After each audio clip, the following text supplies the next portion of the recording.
Hey, hi guys, welcome back to JD Unplugged /JD Stream /JD/JD/JD. Hello, how's it going? And That's right. We're back, baby! We are officially doing a single camera, single microphone podcast session for the first time since before the world ended. So that was back in like March of 2020. So yeah, it's been a heck of a long time, but it's great to see you guys again. Yeah, it's been a year and some, yeah. Exactly. It's been a year and a lot of change. Yeah.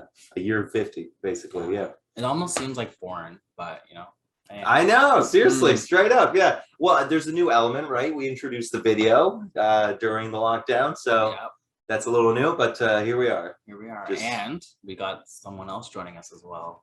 That's right. Third edition. Our favorite guest, but please do not tell anyone else that, any of the other guests watching.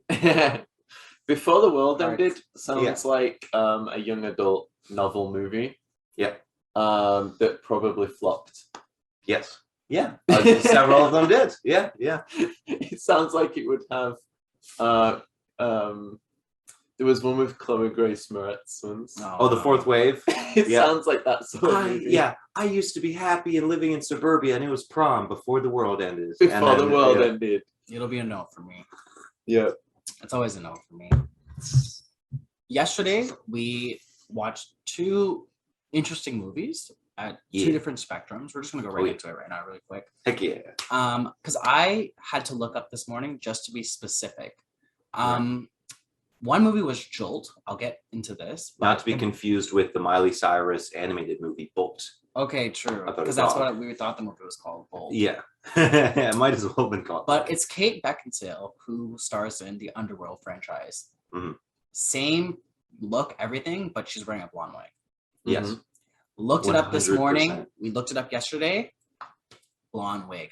Yeah, it's official. It's official. Give it the stamp of approval. She was wearing a wig and we all knew it. Yep. She tricked no one. The movie magic is and we dead. don't know we see why. past the veil. Yeah. I'm Just saying for the because style? the hair is long. I'm saying because her hair is longer. Because if the hair wasn't long, it wouldn't be so bunched in the back because she would have had short hair. But like, what's wrong with her hair type? Why did they have to like? Because if the hair's long, then you can't make it She short can't be Atomic and Blonde. Lucy. Yeah, she can't be Lucy, But- Atomic Blonde. But she can't just cut her hair and dye it. Like She can't commit to the She part. really commit. just No, cannot she can commit. And plus, it's blonde too, so it's like you gotta commit and then go blonde. Right. No. I don't. Hey, for all we know, we're ragging on her. But meanwhile, she like tried to do it. She cut her hair and it like got singed, and like she tried dyeing it and it like Just ignore it. burned the heck out of her hair. And she's like crying and depressed, and they're just like, "Please, Kate, we're sorry that all this misfortune has come across you just to get this She one looks role like done." her and Spy Kids. Oh my Terry God. Hatcher. Terry Hatcher and And Spy Spy Kids Kids. one.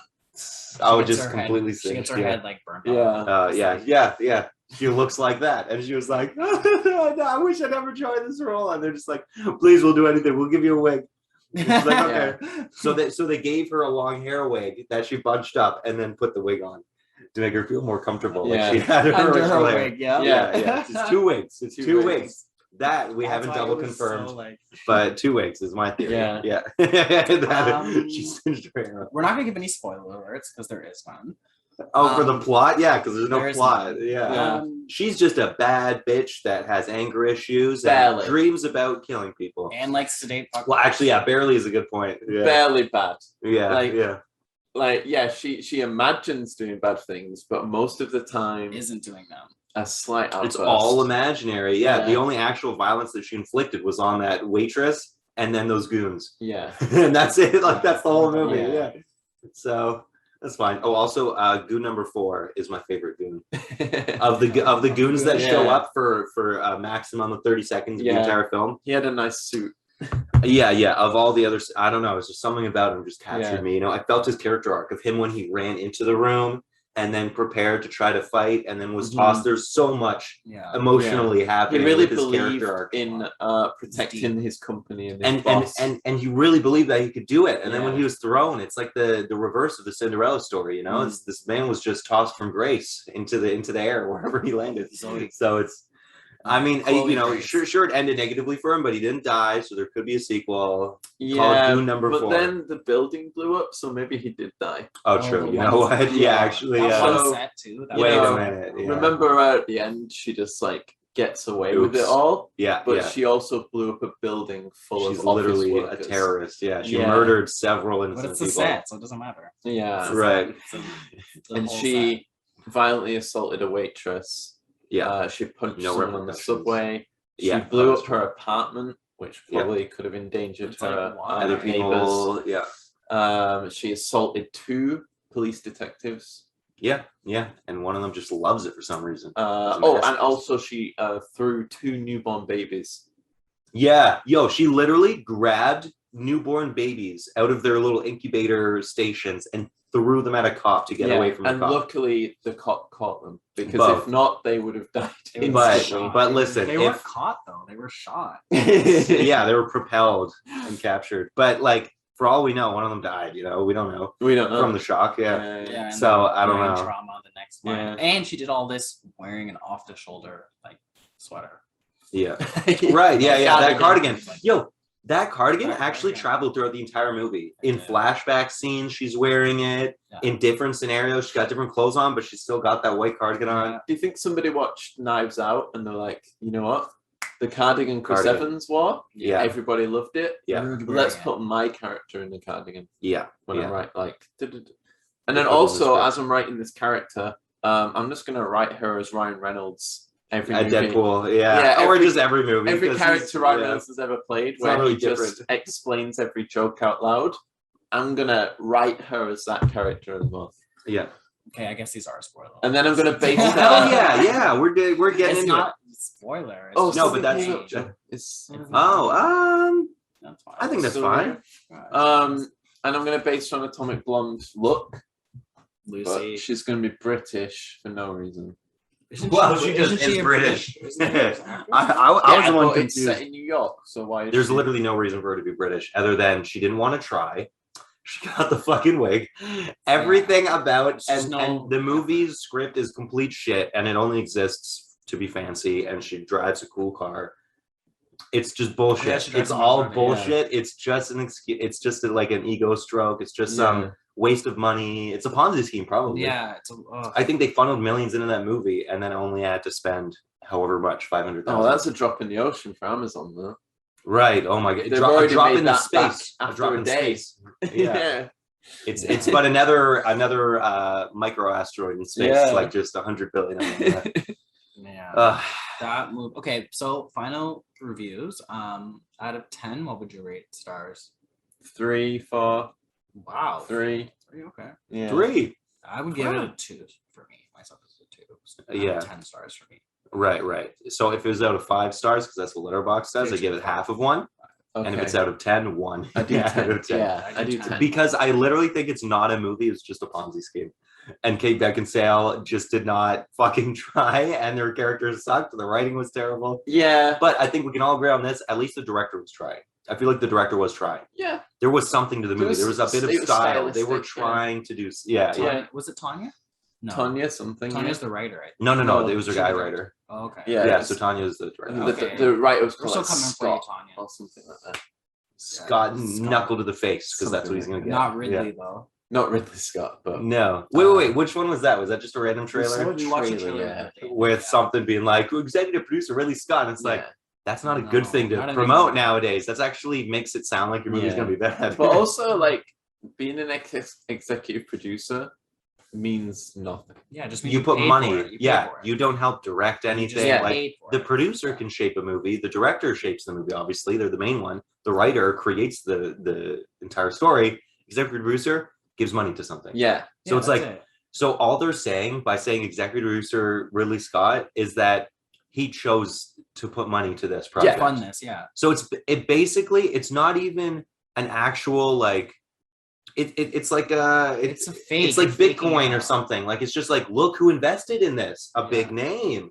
You should should also watch invest in this. it by paying Yeah. money to watch it in theaters. And it's Mhm. like no, because that person has lost all credibility as far as I'm concerned. Yeah, Yeah. Yeah, it's I love unfortunately a very cynical world we live in. But Ridley Scott, he Raised just by gave Wolves up. was good though. Which one? Raised by Wolves. Raised by Wolves. It was complicated, but yes, it was definitely the best thing that he's been involved with in a long time. In a long time, yeah. That's it. That's like all we can say. yeah. It's not like Alien quality, but it is better than most things that he's created in the last 10 years. And it was like, but it wasn't even him. Did he produce it at least, or was You it know what? executive produced? I think like 3. He directed like the first couple episodes. Okay. Well, hey, the first episode was my favorite, so Yeah. that's good. That's actually good. I think it's only 2, the first 2. Right. Okay. Because there's probably 8 episodes anyway, right? But it was like 3. it was definitely though like his attempt at redoing Prometheus, like yes. the lore and stuff of it. 100%. Finding another planet, and there's an I love all ancient that race stuff. that have so good died off on this planet Gone already. for a while. Yeah. We're gonna toy with the idea of gods and like religion and what it means to be created and That's good stuff. and androids discovering they're human and it was just Prometheus all over again. It was literally it's like a watching version of Prometheus. A watchable version. Yeah. It's like with Terminator, how they just keep rebooting it, you know? They're like Terminator 4, oh, nobody liked that one. Terminator 5, Genesis, oh, nobody liked that one. Terminator, whatever the latest one's called, that had the main actress come back. Oh, yeah. Terminator something. When was that? And that was Sarah O'Connor? Yeah, so she was back, Annie's back, she's back. I think it was called like had her name in it. I think it was called like Terminator Sarah O'Connor's back. No, Sarah Connor's Terminator back. Sarah Connor's back. It famously had the scene showing what happened after the second movie when they succeeded, and they're hanging out in Cuba, and some other Terminator shows up and just guns down Baby John Connor. Yeah, which I think was brilliant because like everybody why hated would you it, think like, you're safe? If time traveling robots exist, then they'll why always would be able you to just come. think you're safe because you killed one? Yeah, exactly. Yeah, straight up. Yeah, it's like they'll always be coming. What would be a better reboot for you guys that you guys would be more happy with? Because I remember we were talking about this, and I was like, they're entertaining for me. I've seen them. They're entertaining. They are entertaining, but they're entertaining. No. It's the hate towards the plot. So it's like the action and the scenarios are entertaining. Yeah, I literally loved 4, even though I also understood that the plot sucked because it's like obviously Sam Worthington is a robot. Spoilers, I guess, but Salvation. I like Salvation. Yeah, me too. Yeah, because I love the action. I think it was really good. Yeah, and then that director turned out to make shit movies after that. Yeah, his name's like MG or something. Yeah, McG. Yeah. But and nobody liked it, so they rebooted. But that was supposed to be the beginning of a trilogy because there was 1, 2, 3, and then that was 4. So it was supposed to be, and then 5 was going to be a sequel to that with Christian Bale still probably screaming at sound guys, and then sex. Well, Christian Bale's great.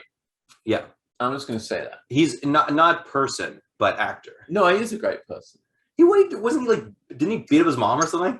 I don't know about that. I don't know about that. I think there was a restaurant dispute and he publicly like smacked his sister and his mom. He's always been that horrible. Okay. Well, I'm not going to defend that. But the outburst on set with the guy was being an idiot. Cinematographer. No, I think it was just the sound guy. No, I've rehashed. Okay, you know everything. Okay, yeah. It was Shane Hulbert, I think he's called. He's a DP. Oh, fuck, calling him out, yeah. And lazy fucker. I was reading the comments. Everyone's like, "Yeah, this guy's a hack. He's not even. Like, he's just a glorified lighting guy." Me and him, we are done professionally. Into a DP right. Position. He lied. Yeah, snuck his way in. And now he does like online like pseudo masterclass type stuff where it's like, I'm going to show you how to be a DP. He is like my lighting stuff and stuff. It's like he's not working moves anymore. Yeah. But I think it's just fine if you're an actor and you've been on set all day and you really need to get this emotional scene done and some idiots moving equipment in the background. Yeah. And you've said, hey, can you not move that while I'm in character? I need to focus. Yeah. And he keeps doing it. Yeah. That's you're gonna be like, fuck you, bro. But what? Wait, what? During this, I was you and me were done professionally. Wait, I don't get it. I'm on Christian Bale. Yeah, but a lot of people are like, oh, he's just a diva actor who was having it's the diva outburst. Oh, really? That's what people are saying. Yeah. Oh, I thought people were on his side. No, why would they say he's a diva though? He's an actor. The same way that everyone was against Tom Cruise when he had his outburst last year during COVID. Yeah.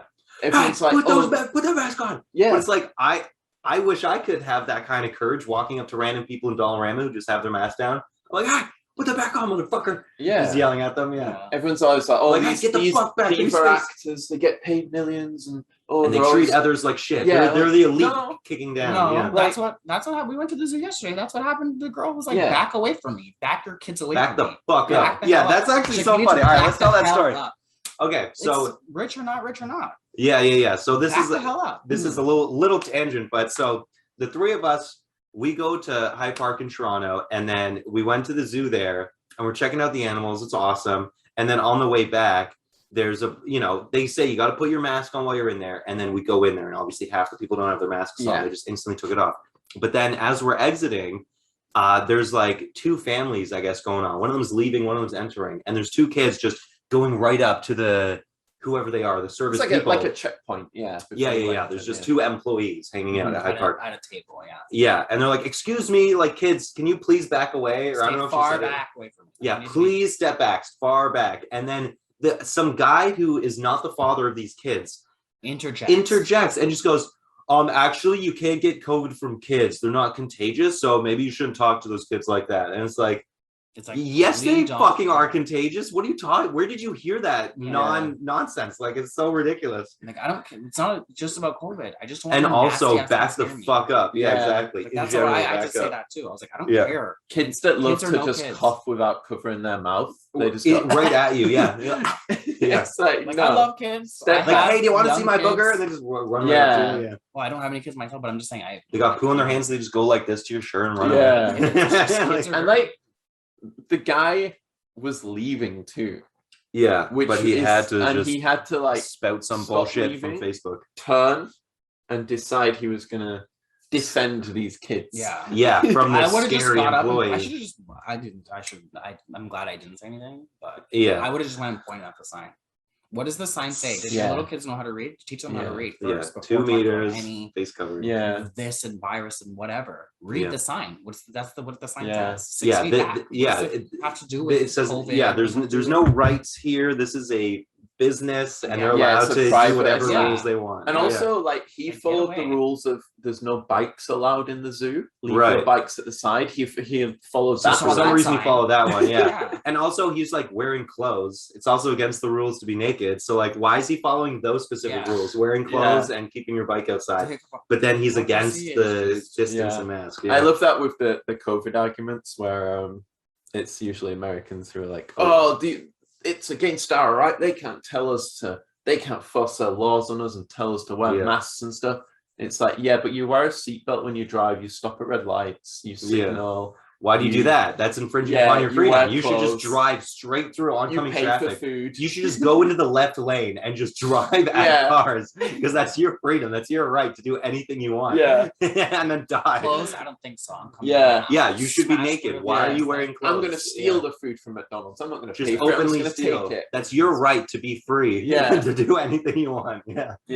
So it's nonsense. Like, what the heck? Real, guys. Sorry. Like, the most obvious thing is, like, why does an extra piece of clothing matter when it's also illegal to have no clothing on? Then it's like, why is that such a stretch to like also include another piece of clothing? And the mask is, though, like, obviously we've got the cloth, like, customized, personalized ones that can be reused. But the standard, like, paper masks, like the cheap reused disposable ones. The ones that are even easier. The lightest, like, things to wear. You don't notice you're wearing it. It doesn't weigh anything. Exactly. What gives? These people are insane. Straight up. You know, but they probably carry around a gun all day though. Oh yeah. Renegades. They're ready for the, January 6th didn't happen, January 20th didn't happen. They're waiting for, who knows, August. It's not all the same 20th. People. It just happens that a lot of the same people think the same way. It's not all of them. And also, it's important that I feel like I should do just a quick PSA, and then we'll actually get back on track, because we were talking about movies once upon a time.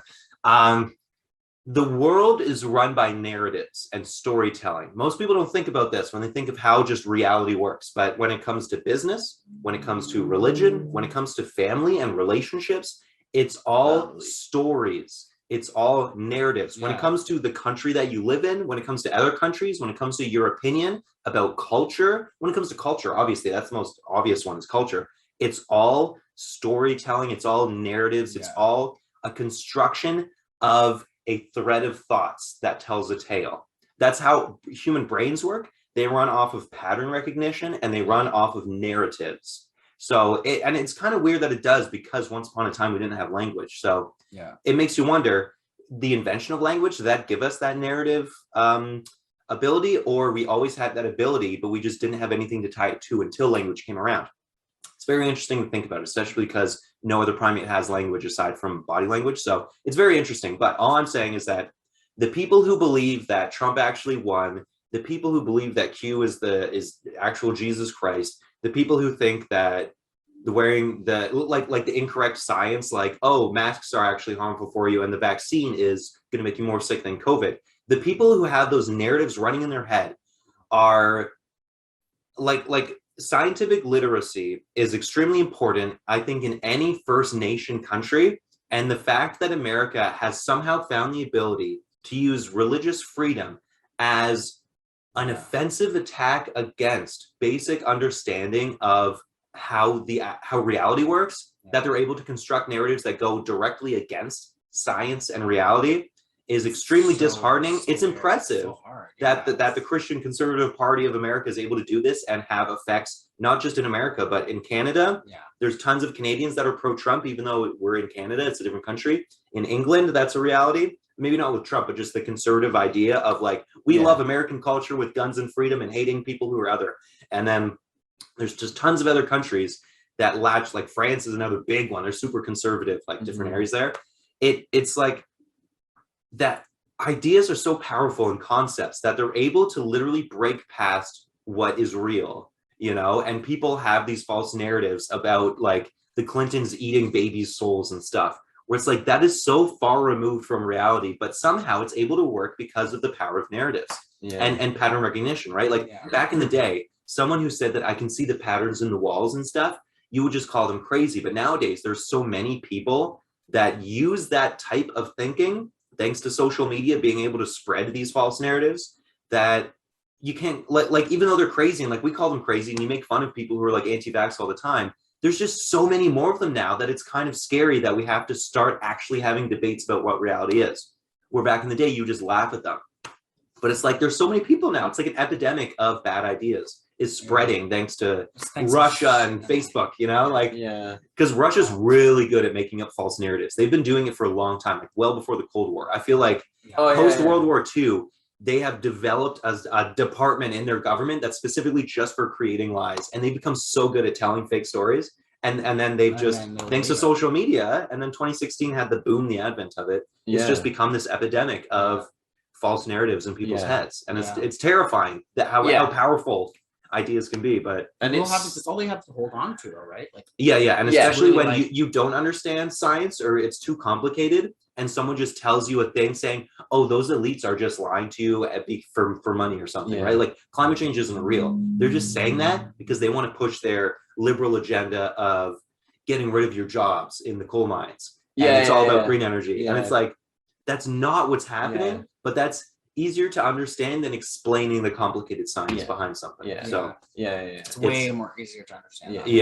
But anyway, that's my PSA on how narrative works in the human mind. That's good. But and like with the rise how of do we TikTok, save people? I don't know. It's just like so much information at hand that is false. And if you've people got confidence, so like especially on TikTok, you've only got, you can do 3-minute videos now, but before I used to do 1 minute. If you're a confident person and you can deliver a 1-minute video about something that's false, but you read it online, so you read it on QAnon or something, and you retell that information confidently. Now there are two sources of information someone can use to confirm their bias. And someone will believe it instantly because, there's multiple sources. Because you are a doctor, but really you just might work in the doctor's office. Or you were fired because you're a because there are tons of fired doctors that work in conservative or you might just be a nurse or an orderly. But you'll wear your scrubs in the video. And you'll tell them that actually there is a synthetic disinfectant on the Q swab things that they put up your nose. And it causes cancer. Oh my God. Right? Which is true. It does do that, but in like 20,000 times the dosage. Right? Exactly, because they use the same with X-rays, radiation, to disinfect tattoo. No kidding. The needles. skin before getting into or to disinfect I don't know, like anything. It's a disinfectant that's on these swabs already. Yeah. And it's probably like a 0.1%. It's like standing in front of a microwave. That's not going to give you cancer, but if you were to do that for a year straight, it might. Yeah. So technically, yes. If you retell that story and say this has a disinfectant on it that causes cancer. But that's a lot of like when you were mentioning 2 truths and a lie. It's like a string of, and this is something that I can really relate to with like family wise. Yeah. It's like your family will ingrain things into your mind. And then from there, that stems your beliefs, right? So and that comes down a lot with your religion, right? Oh yeah. So from that religion point, / culture. Yeah, that point There's there, a lot of intersecting. that split is like, it's hard to get out of that, that routine of like, the ritualistic like, mental narrative, right? Or habits or whatever. Yeah, it's hard to like be in a household like where everybody supports Trump, but then how would you now think otherwise? Yeah. Right? If like, that's the only story. Well, that's a big thing. And when it comes to Russian citizens, that their internet is limited and their television is run by the government, so they're told only one source of information. So literally, how can they think otherwise? So most Russian citizens think whatever the fake narrative is, because there's literally no other source of information. It's like think of a child. The only source of information they have is whatever the parents say to them and the people around them, and they haven't experienced life yet to know otherwise. So if you say like, oh yeah, if you sneeze too hard, like your nose falls off, and then so now the kid's really careful not to sneeze the nose. They don't know that that's not going to happen because they haven't had enough experience yet, or they haven't had other pieces of information from people saying, no, it's actually not true. And then you have a second person say, yeah, that's not true. Then it's like, okay, then the one person. How many of us and people listening right now have you had a family, some sort of like ritual where they tell you not to do something, and then you find out 20 years later that was a whole bunch of BS? Like brown bread gives you curly hair. Like what is this not? Where is this shit made up? Going to bed with your hair wet. That's the one. That was me. What? Going to bed with your hair wet. I didn't know that. You need to be sick in order to get sick. Right. Yeah. It's other people that give it to you, not the temperature. Yeah. Like what? The temperature drops your immune system, but it's the people who get you sick. Yes, exactly. For me, it was the watermelon seeds. Grows the watermelon in your belly. Okay, that was apple seeds. Apple for you. Yeah. Is the gum one true? The gum stays in your digestion for 7 years. No, that's not true. That's not true. Shaving makes your hair grow in thicker, your beard. No, that's that's not how reality works. Guys. And so many people in my life, I was pointing down to where the monitor is, but it's like there was I keep everybody in my life growing up believed that, and I had to be like, guys, where does hair come from? Does it come from the surface or does it come from under the surface? If it's from under the surface, then doing anything on the surface doesn't do anything to new growth. That's not, it's like follow the trail. Follow the trail. Yeah, they still go no. Yeah, it's like no, I shaved and then grew in more. It's like, maybe that was your hormones. Maybe that was the passage of time and it had nothing to do with shaving, bro. Like, come on. And that's why you shave for a reason, because it was growing. Yeah. And it's like, I do it and I'm not growing any, it's like, what the heck? I got to shave every 2-3 days. And like, I got no new beard coming in. But you believe it as a kid. And then you see the results. Because everybody's telling you that. Yeah. Because everybody, it's just part of reality. Right. Yeah. But the biggest one, I guess, though I guess religion also works the same way, but we won't say religion. Santa Claus. Oh heck yeah! So you get told about the Easter Bunny too, but I don't think everyone really believes. No one really believes that one. The Easter Bunny is too fantastical. It's a humanoid creature. So at least the Tooth Fairy is like a human, but just with wings, and then Santa Claus is just a straight up human. It's a lot easier to believe that a human breaks into your head. Yeah. And with the Easter Bunny, I feel like every kid sees the chocolate eggs in the stores anyway. Right, it's a lot easier to work that out. That wait, they're there, and they're therefore it's easier to buy. Yeah, but when you see the toys on the shelf, but you don't see it wrapped as a present. Yeah, so you still think there is a disconnect. Santa still brings me the toys, even though it's right there on the shelf. Santa's still going to bring me it. Yeah, there could be some workaround. I don't know how the factory system works. I'm 5 years old. Yeah, so there's some kind of workaround where Santa's yeah. I can't remember when I stopped believing in Santa. And that's like when you grow up. When you grow up is like when you're like, okay, Santa's not real. Yeah. That's like when you grow up. That's part. Well, I think there are several stages. Wow. one stage of growing up is figuring out that like Santa isn't real and they all lied about it, but it's kind of like an open lie where they go, yeah, you caught us. Like they very easily give into that. They very easily are like, okay, you've now grown, you've now passed the test. Can you imagine if they still they're like, no, he is real. No, he's real. Told like you he wasn't just real. And crying and angry, like, how could you say he's not real? Like he's real my whole life. Yeah, some 40-year-old man just the way they treat religion. Imagine if like you had a really religious family and you were like, no, Jesus isn't real, and they'd get really mad at you. So imagine if they did that with Santa. Like, how dare you say something? Saint Nicholas is real. His story, he's from Germany. He gave the socks, and then now he lives in the North Pole, and he's 600 years old. 30, 40 years old. Yeah. Oh my god. But yeah, okay, so this is what I was gonna say. There's stages of growing up. One is the Santa Claus. Two is like figuring out about death. Usually for a lot of kids, it's like bugs or whatever, but like sometimes it'll be like the dog dying or something, right? Yeah, the hamster or something, and you just go, oh, things stop moving. What's up with that? And then your parents are like, so things stop moving. I don't know what to tell you. And you're like, fuck, like I'm a human being who is self-aware of this shit. And then what's another thing of growing up?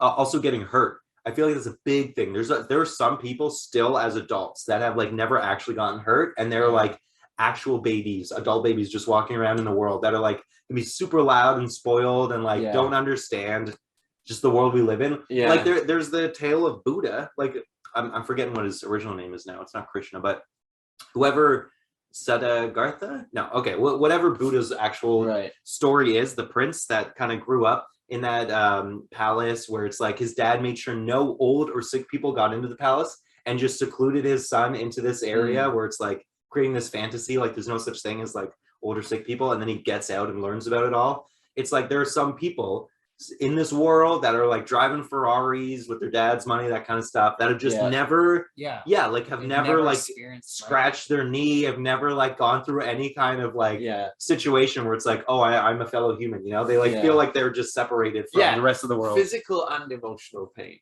Both, because they've always been bubble wrapped by just everything. Wealth, wealth from the world. But that's like a part of growing up. So people who don't experience that, I feel like aren't yet grown up. Like there's so much. And those are the ones where like when karma finally catches up with them, like let's say they get pulled over for like speeding or something. They're the ones who are like, Daddy, the police something's happening. To me. Stop the police officer. Stop him. Go on the phone and tell him that he's wrong and he can't do this. He wants to take my car away, Daddy. And then you get those beautiful videos. There's a lot of instant karma videos if you look that up on YouTube where people are like totally delusional and then the person just like, no, like you're under arrest or whatever. You broke the law. You broke 7 laws in one day. Like.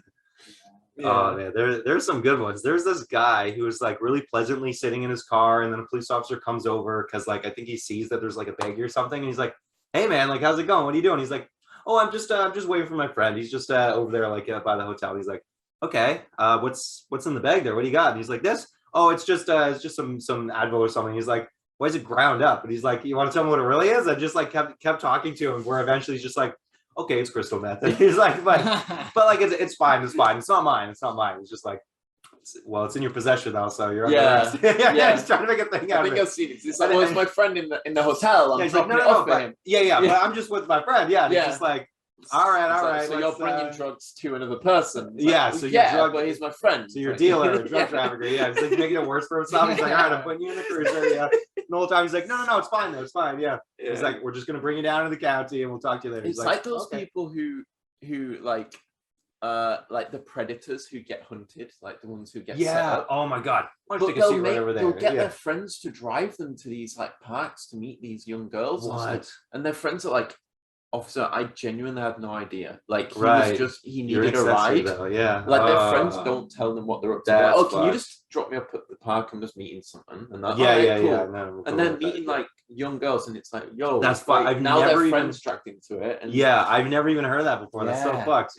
Or there's the ones who genuinely lie. Like, oh, I didn't know. Oh, wow. I'm not affiliated with it. I'm not also in on it. There was this, I forget where I saw it, if it was like on an actual program or just YouTube, but there was this documentary about this guy who was recording himself all the way up until he died.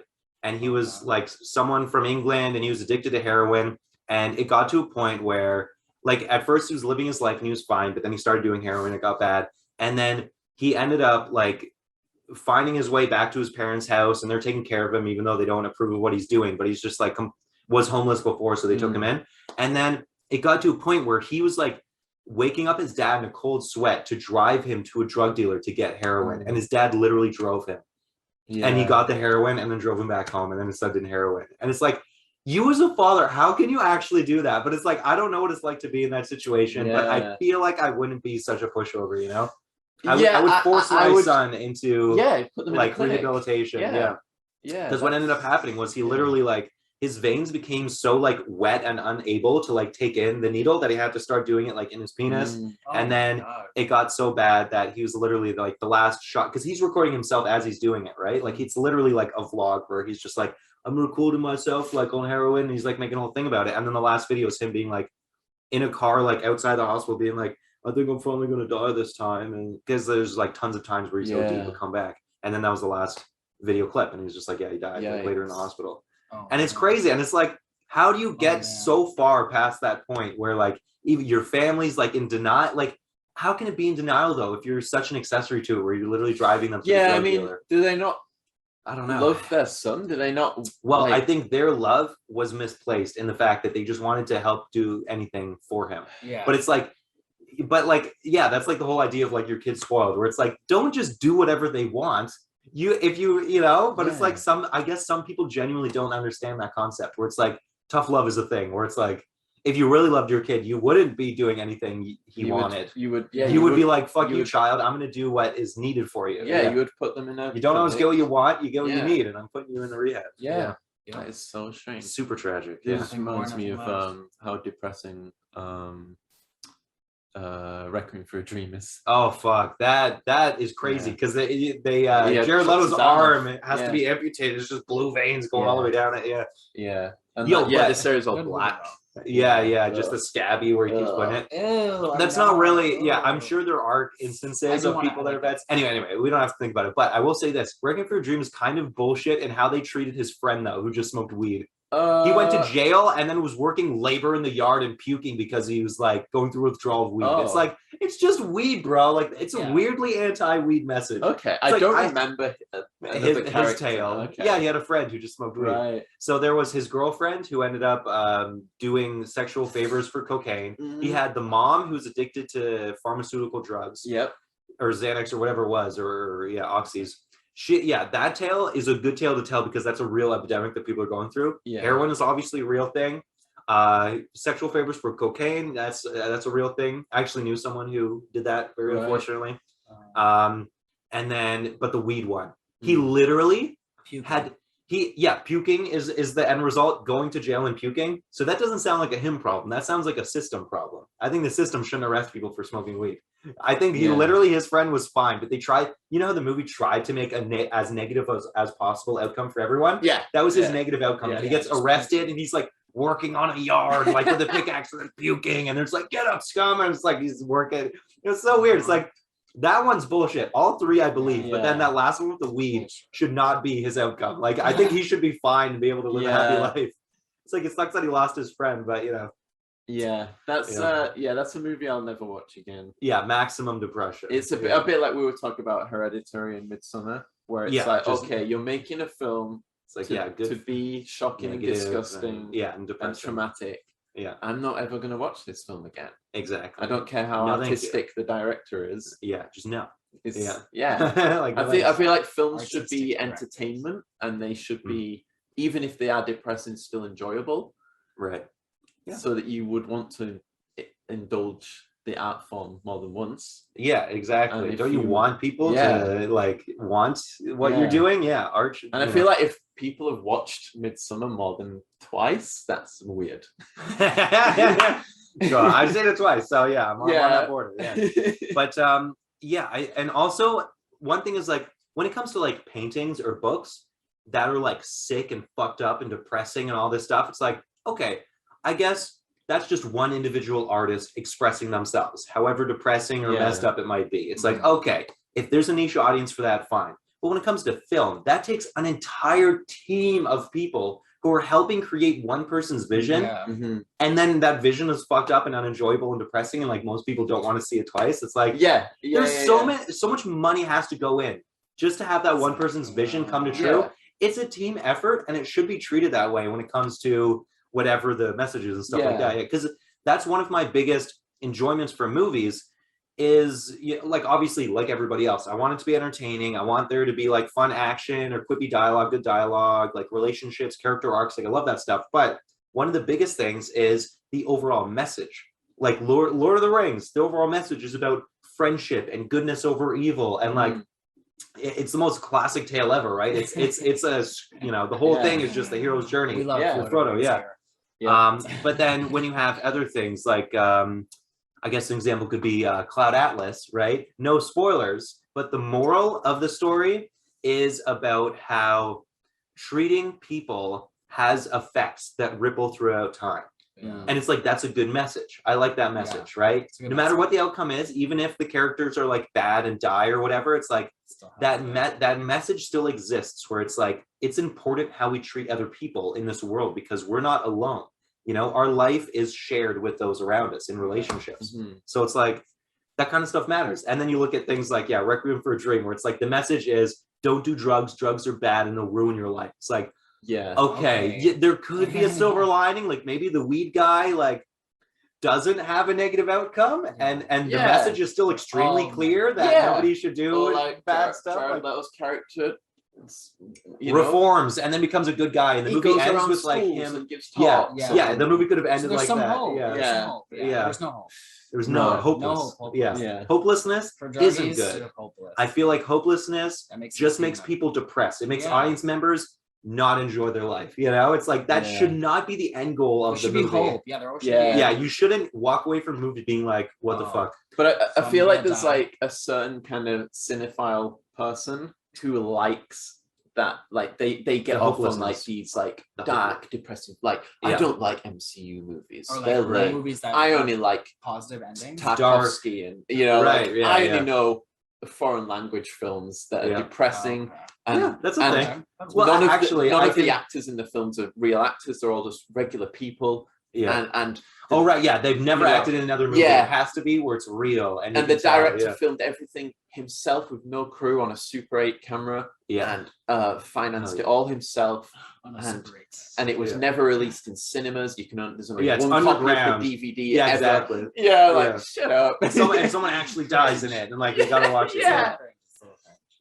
But then they shit on those types of film buffs. The enjoyable. They shit on MCU movies as being like, oh, if you're over 10 years old, you shouldn't be watching. Endgame was good, but at the end of the day, those films, like you said about like all these crew members, all these different people come together to make this one movie. That makes billions of dollars. You can watch it more than once. It's rewatchable. That's a huge thing. So if all those people work together.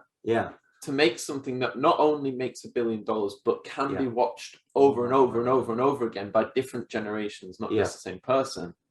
Surely that's a better sign of a successful film than an art house thing that can, by definition, only be enjoyed by a very small, select few group of people. It's mostly guys. They're mostly 20 to 30, and they're mostly single, and they drink like homemade coffee. And, exactly. They roll up cigarettes. It's like, there's something about that. There seems to be a demographic for those type of movies. It's like, at least they're making money, I guess. But like, what the heck? It's not the most, though. It's not what.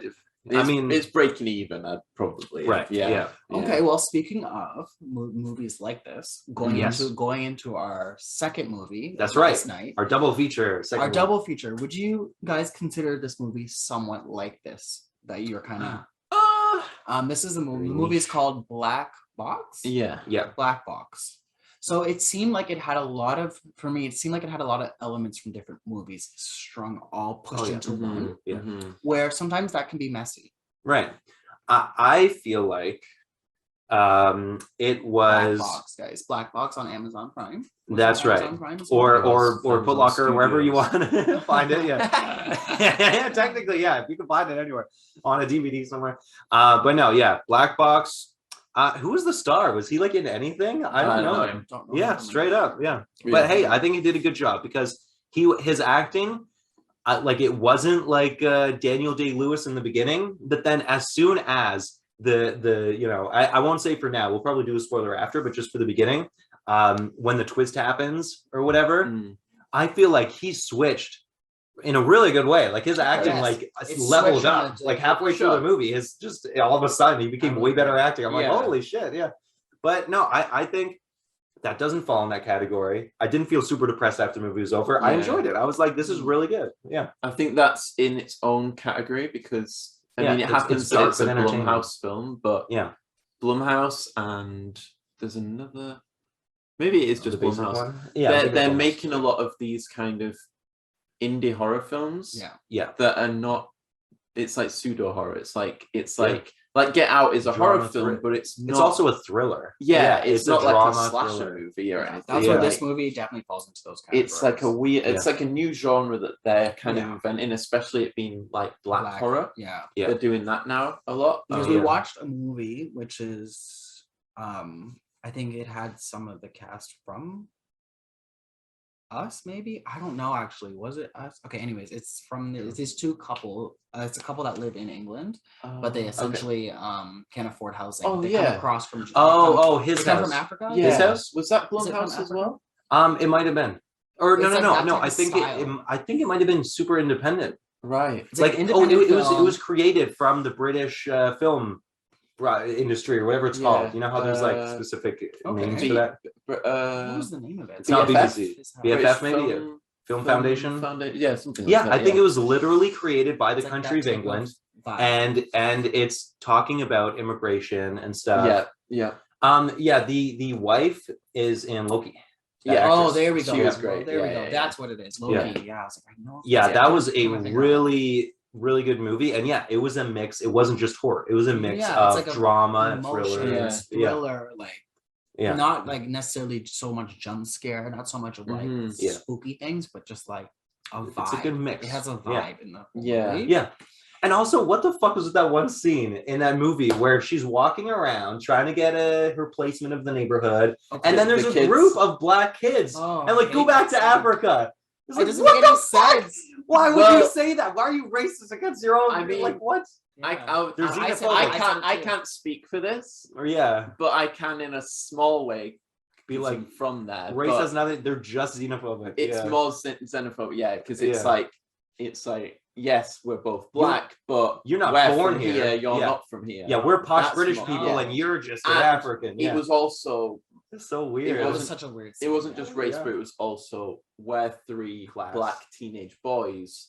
You're an older woman. So as well. So we're gonna pick on ageism. You're an older woman. Ageism, sexism, xenophobia. Yeah. It's everything but race, I guess. Yeah. But just so it's so vibe niche. That scene was so weird. It's like what the fuck? No, it was just shitty teenagers being shitty teenagers. Right. And it's like that probably exists. I'm sure any negative thing that could be portrayed in a movie has definitely happened in real life, right? That's art imitating life. So it's like I'm sure that's the struggle of racism for just a black woman. It's all around. It's everywhere. Yeah. It's not just from other races. It's from your own damn. It's from race the same. Right? And that would have translated really well to any like immigrant. Right. If that was straight up a Polish immigrant or anyone. They would be treated that way by the local community. It's like, oh, here's somebody who doesn't speak the language, doesn't know the area. Let's tease them. Let's send them the wrong way. Let's throw eggs at the house. So wild. This movie that we saw yesterday had a little bit too much of a similar characters in it that made me a little confusing sometimes. Oh, right. After you figured out who the characters were. Like they did it intentionally, but at the same time, because they're not well-known actors, because they were all nobodies to us, they're all fresh faces, they just blended. Everybody blended and the faces were blurred. And which is also, kind of like what the movie was going for, but that's like not a good thing because of how confusing it was. The first part of the movie for me was a little I don't know, it was a little like slow. I don't know how to explain it. It could have been a different beginning. Should we set the premise for the listeners? Sure. Without spoiling we'll give the premise and then say spoilers. Something like that. So the premise is that there's a guy who has memory loss, and he's trying to do certain types of therapy to get his memory back. Meanwhile, he's just handicapped basically, and he's like living day to day, struggling to find work for himself, take care of his daughter. His daughter's taking care of him basically. She's a very young girl. She's 6 years old and she acts like at least a 20-year-old. Yeah, like that part didn't make sense. It would have been better if she was like a 10-year-old or something. Yeah. I don't know why they went so young, but yeah. And so that's the premise. That he's trying to get his memory back, and he meets someone who has a very unique strategy of how to bring it back, and then that's what leads into the entire plot. Mm-hmm. So for everyone out there who seems like this is interesting, stop right now, go watch the movie, come right back. Because it's spoiler time. Yeah. Okay. Right now. Thank you very much. That's Exit right. out now. If you want to see this movie, exit out now. And Come- hit us back, though. That's right. Yeah. And now come back now. Because Hi, that's how. welcome back. Hey, welcome back, and we're back. Hey, Okay, spoiler okay, time. okay. Spoiler time. Let's unplug. Let's do it. Oh yeah, let's unplug the spoils and just go Yeah. right. I into love it. that we jumped straight into not Atomic Blonde spoilers. That's right. We were just like, Just fuck that movie. fuck that film. Yeah, spoiler yeah. shit. This one deserves more respect than that Yeah, movie. this one's a Blumhouse film. We'll give it some credit. Yeah. It's not a Ponzi scheme. This seemed like it had an actual story to tell. Yeah. That was a fun scheme. So, instant spoilers. No. Well, we'll wait a second. But so, yeah, the whole thing was his wife died, and the trailer kind of confused us because we thought everyone died. We thought he was hanging out trying to find his daughter in this virtual reality world. Mhm. But his wife died. He's got memory loss. His daughter's taking care of him, and he can't find work at his old job. So he's like got debt collectors coming after him, and he is convinced by. And also, this is a weird part where the mom just waited. She didn't go after him to try to convince him. That part, I feel like she should have been pushing, but the guy's friend pushes him to see this specific doctor after seeing so many to try to get his memory back. And she's like got this revolutionary new type of VR memory collection where she puts you in the VR world, hypnotizes you, and then gets you to recount. Well, Oculus Thrift, yeah, the off-brand Oculus Thrift, yep. But yeah, and then you go into the virtual reality of your own subconscious by being hypnotized from a little crosshair thing from Call of Duty, and then all of a sudden you appear in your own memories, and then you have to try to recount stuff. I remember them, yeah. And the interesting thing is that everyone's face is blurred, and so I was like, oh, that's interesting that they're using faces being blurred as a thing to bring your memory back. Once the face is unblurred, that means your memories come back. Mm-hmm. That's like very video gamey, you know? Yeah. In reality, that's not how memories work. It's not you just can't see the face, but everything else is very crystal clear. It's like the surroundings would also be blurry. The motions of things would be blurry. Like I don't know if that came first or that came first. Everything would have like a vignette around it. The time would be scattered. Everything would just be a mess. But still, I really enjoyed how they approached that because that's what leads into the twist. Is that it's like a video game. You got to level up to see the face reveal by hanging out long enough with the scary spider crawler man coming towards you and then punching you and bitch slapping you. And it's like, if you can survive being beaten by a Spider-Man, then by Spider-Man himself. Spider-Man is beating him up. This is an MCU crossover movie. But if you can survive enough of his torment or kicking the shit out of him, then you can see the faces. But once he does, all of a sudden he's looking at pictures in the waking life and he's seeing his wife and stuff. But then in the memories, all of a sudden he's marrying someone else in a church. What's up with that? And it turns out the twist is that the memories that he's experiencing are not the memories of the man, with the dad with his daughter, but it's of the doctor lady's son who died 3 years ago. And his consciousness was put into the OG guy, the protagonist's body, we'll call it, because he was never actually the protagonist. He's brain dead. Yeah, he got in an accident. His wife died. He was brain dead. So his body was active, and the doctor took his body away to do tests on him and did a get out where she implanted the consciousness of her son into this brain dead guy. Mm-hmm. And then he comes back too. Yeah. And his memory's foggy and stuff, and all he needed was that VR headset. So it is strange that she didn't push harder to try to solicit him to come to her therapy. I guess she just waited. Yeah, once we realized like the twist, if you like, then why think didn't she? Back, you're like, she wait. just waited for the friend to convince him. Like she had no control over that. She literally just waited. She was just gonna wait until her son eventually just. But he would have ever come through without the help of the machine. Would he have eventually just come through? Yeah. And also, I gotta say, damn, like as soon as the twist happened and his full memories came back, he just got so fucking aggressive and became such a dick to like the daughter and stuff. It's like, holy shit. Because the doctor's son has anger issues. He's an abuser who beat his wife, and apparently she killed him. That's by accident, but she like was in the middle of being beaten on a stairwell, and she just pushed in self-defense, and he went flailing down the stairs, Spider-Man style. And that's why in his memories you got a creepy crawler guy, because he's flailing like someone from The Ring, and then died from that experience. So like once he gets those memories back, I think like what, is he become remorseful at all? I don't think so. There's a slight it doesn't bit of last remorse. long. Right, he's a little sad, like but he's one still like, scene. I still want to be a dominating consciousness in this body. Yeah. But there are still hints of the original guy. So maybe he wasn't brain dead, or he was the consciousness of magic. So there's a slight bit of remorse when he's beating that guy. It doesn't last long at all. Yeah, exactly. He picks up his kid. Yeah. And she's like, can we go get some food? And he's like, no, because I'm not now I'm the beater guy. I'm beater boy. Get out my the car, bad one. Drop him off. So takes her home, makes her pack her own bag. Yeah, watches her bag. Yeah, drops her off at like the uncle's house. Yeah. And then she writes, don't forget me on her hand. And he's like, and he drives him on the street, and then already he's starting to fight with himself, right? Yeah, exactly. So like it's like one scene of him being in control. Like, yeah, they could have really. yeah, that one could have been paced differently, but whatever. He went back to the wife and stuff, right? Yeah, and then went he's like, it's me, and then went crazy. Yeah, and then he's like, we have a chance to start again. And then goes to the doctor. But he showed up at the daughter's house. Also he's like, I made a mistake before, but I swear I'll never touch you again. And she's like, please leave. And he's like, what'd you just say to me? and then here's like a little scratch noise coming from the daughter's room. He's like, my daughter goes for it. And she's like, stop. And he's like instantly starts beating her again. And it's like, what the fuck? Not beating her, but just being physical. She knocked his ass out though, which I was like, yes. But get some. Yeah, exactly. Yeah, straight up clocked him in the back of the head. And then he just wakes up by the daughter.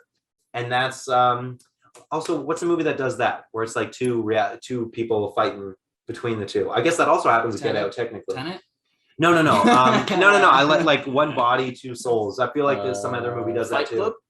Spoilers.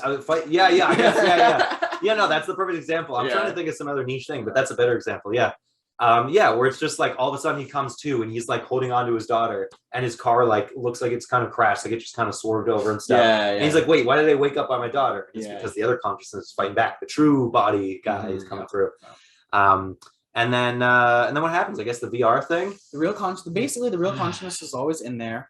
He was there. He was just waiting. He took over, and I think what essentially is the doctor's son, I think, kind of realized that like maybe I'm a dick and deserve to die. And just remember, that's why he went and sat in the black like thing. So that's where the other protagonist was able to like come forward and then do the thing with his daughter, handshake. That was the best. Because it was like, come on, this guy is a loser. The man beater's like, come on. Bruh. Yeah, you should not be dominating over this guy. You know this guy's better than you. Let the other guy come through. I think, and then that's where like the mom, which is the doctor, was like, okay, I'm going to accept defeat. She didn't get any repercussions. She just got a newspaper article. Well, and a box. No.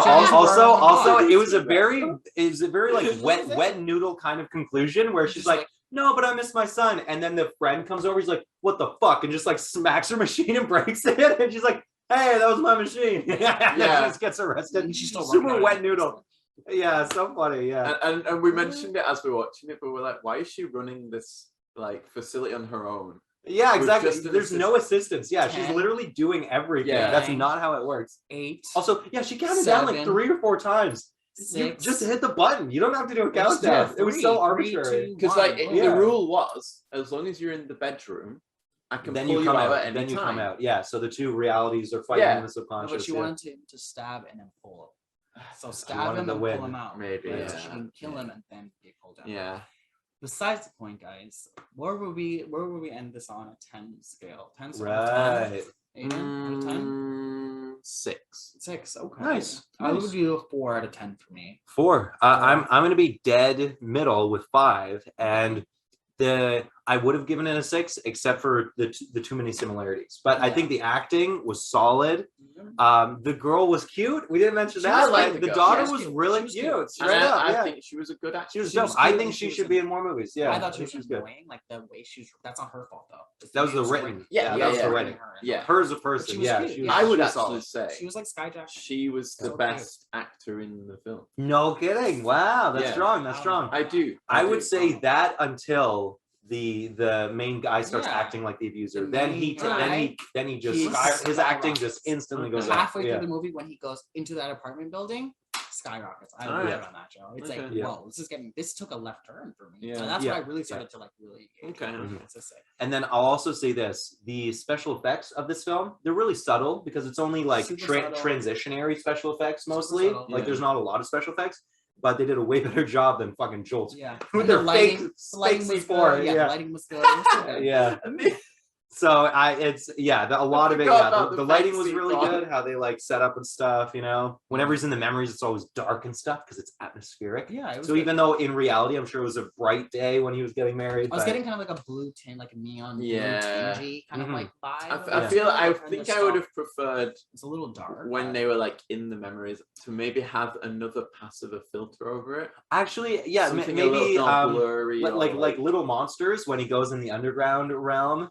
Right. There's like it's something about like the 80s, the way that they lit stuff. It was dusty and brick walls, and you have like green or red lighting on stuff. Like it just makes it really theatrical and seem otherworldly. Yeah, and highlights kind of sparkle somehow in those era movies. I don't know. They just sprinkle stuff in the lights. And it just makes it look cool. Yeah. So yeah, if there's like green or red lighting or something, maybe that would have been cooler. Because it's like you're not in reality, you're in a memory. Or even a digital effect, because at one point there was like a very subtle like glitch when he went into the world. It like glitched a little bit. Yeah. So like like those like blue and purple and green panels you get when things glitch. Oh yeah. It did one of those really subtle. It's like just to let us know he's in this isn't real. Yeah. But I feel like that should have been like, almost constant little glitches, little like just existing there, very subtle. Because it's in a virtual world. Yeah, exactly. Like. Let us know. This is otherworldly. Yeah. You don't want to push the budget too much, though. No, right. You know what I mean? Because then all that stuff. Jason Blum, it's all, he's good at doing his accounting, I guess. He's a busy man. Well, that's their thing, right? It's that they deliberately make films like $1 million or under because they know that it will then make $10 million. Yeah, and I will say this: they're very smart at doing it. Yeah. So I mean, the movies they put money into, like Fantasy Island or Truth or Dare, fucking suck. But these ones, like Black Box or Get Out or Split, like these other movies that also seem low budget in the fact that they aren't having explosions and like 100 A-list actors. It's like, it's smaller in its scale, but they work so good because they make the most out of that money. It's like the opposite of Jolt. Yeah. However much went into Jolt, they wasted the majority of their money. I think sometimes it's about more about the story. It's like looks more expensive than it probably was. Looks. Yeah. It's more about the story. The rich story, the acting. I'd rather watch a better story with Kate Beckinsale than watching her do that cheap whatever the fuck that shit was. Yeah. Right? It almost like downgrades her a bit. It makes it worse. Yeah. It's like I don't know who's doing your PR? Like why would you think that would go on? I don't know. But whatever. Anyways, guys. Yeah. Oh, okay. Yeah. Joe, do you want to throw in anything else there? If you guys out there in the world are scrolling through some films and you see Jolt or you see Black Box, I think we can all agree that Jolt is the one to see. Just kidding. I will. Yeah, Black Box. If you want a laugh, watch Jolt. Also, if you want to laugh, you can watch Hereditary, Midsommar. The Requiem for a Dream. Super fun, movies. Rewatchable. Yeah. If you want to get depressed, just watch a Marvel movie. Ruin your life. Yeah. But and if you guys have seen them, please let us know what you thought. Oh heck yeah, down below. Let us especially know. Love to know what you think about Jolt, because that one is a little bit more mainstream. Right. Yes, it has a lot more advertisements. It has a lot more. I mean, it has Kate Beckinsale, and we can't even name one. I can name. Also, I want to list one last thing. Conspiracy. What if Jolt is actually a secret underground sequel to Indiana Jones and the Kingdom of the Crystal Skull, where the back of her head, she's one of the aliens. She has with the elongated head. She has a head that's out to here. You have to see it. The head is out. It's an ancient Mayan aliens. It's so big. It's like, this is a wig. I already saw the articles. We checked this morning. She's sporting a wig. It was literally from last year. Like Kate Beckinsale sporting a blonde wig in new movie. It was like, Ooh, wow. it's like, bro, that's anti-news, but thanks at least for confirming. Yeah, we know it's a wig. Yeah. Thank you very much. Yeah, and also it's a CGI C4. It's not real. Who would have guessed? Yeah, it's like that's obvious, but thanks for telling us. It's so easy to make. You could just make one out of like paper. So like easy. God, And that, and then the big fiery explosion at the end. Oh my God, that's something from like a free trial of After Effects. You could use. That's probably what they did. They didn't pay. They used the free trial for the first week to make those fire explosions, and then returned it without paying. Yeah, they were like, did it? Got our fire explosions. Yeah. What a shit ending. I mean, I know we're about to wrap this up, but so you had 3 main villains, essentially. Well, not 3 main villains, but 3 people, antagonists she could have had a big showdown with. Yeah, the torturer guy she killed within 1 minute. That was so quick. That was so unfulfilling. Yeah, Finch was already dead when she got in the room. Yeah, anticlimactic. And then Jai Courtney, she didn't fight. Well, no. He had a monologue. She gave him a backpack. He didn't even try to do anything about it, and instantly died. He was 0 challenge. Yeah. The only challenge was the torture guy, and that challenge ended in 30 seconds. Yeah. That sucked. That was so bad. Yeah. Because she didn't even fight Jai Courtney because he buzzed her. Yeah. Monologue, buzz, and then she got better at the buzz. She's basically like those people on crack that get tased and just don't react because they're so fucked up. They're like, you can tase me all you want. I'm fucking, my body doesn't respond to that. It's like, yeah, that's her. Yeah. Maybe that's what it was. Maybe it wasn't mentioned, but read between the lines of that movie, and she's just someone who's on crack. Well, she was addicted to the pain almost, right? Yeah. Didn't make sense. She should have been behind bars. It wasn't good. Yeah, I know. How the fuck was she free? That made no sense. He experimented. I don't think the state that she lived in would. Well, yeah. Let's not forget the corrupt police who were like, oh, well, maybe we'll just let you go. The so door you can continue being violent. Yeah, maybe the evidence. She's to the police station, and it's fun music, like dum, dum, and it's like, oh, you're getting out of it free. It's like, you don't support this. This fucking sucks. Yeah. And also, do you want to go on a date with me? Like, oh my God, and they end with that. There's 0 chemistry. I always saw him as being like older than her, like a dad figure. Like I did not. Just kids in the back. Yeah, it's like what the fuck? Yeah, because that's the thing. Kate Beckinsale may be in her late 40s, but she's clearly playing like a 30-year-old. You know, she's supposed to be someone who's like right on 30. Like she's got that young kind of look to her. That's why it's the wig. Yeah. Because that is the youth. The wig is youth. I don't. The wig is youth. Yeah. The crystal skull is youth. Yeah. It's like, okay, we're gonna be corrupt police officers, and I'm gonna date a 0 chemistry, like, 0. Like, major not red flags. That's like, well, Just stop. Yeah. The whole reason this Jolt more like stop. Fish. Remember, that's the whole reason of this movie. So right. Well, he didn't. He died. Well, right. He prepared fish. He was gonna cook. He was gonna marinated the fish. That's right. He marinated. She fell in love with him after one night. That's right. After them butt cheeks. And then was willing to commit many heinous crimes to solve his murder. Yeah. She choked out some sweet old man driving her home. Yeah, literally. Bruh. That's what we're ending that, guys. Yeah. That's where we're ending it. Don't choke out sweet old men who drive you home. That is not the way to go. Yeah. Anyways. So yeah, with that, thanks so much as always for listening and or watching. This has been Unplugged. This is the most unplugged we've ever been. Yeah. No headset. Look at this. Unplugged. We're unplugged. Yeah, that's right. This isn't even recording. This is all Bluetooth. There's no wires. Don't look anywhere behind the scenes here. There's totally no wires anywhere. But yeah, that's been it from us. Please comment down below. Tell us if you've seen the movies.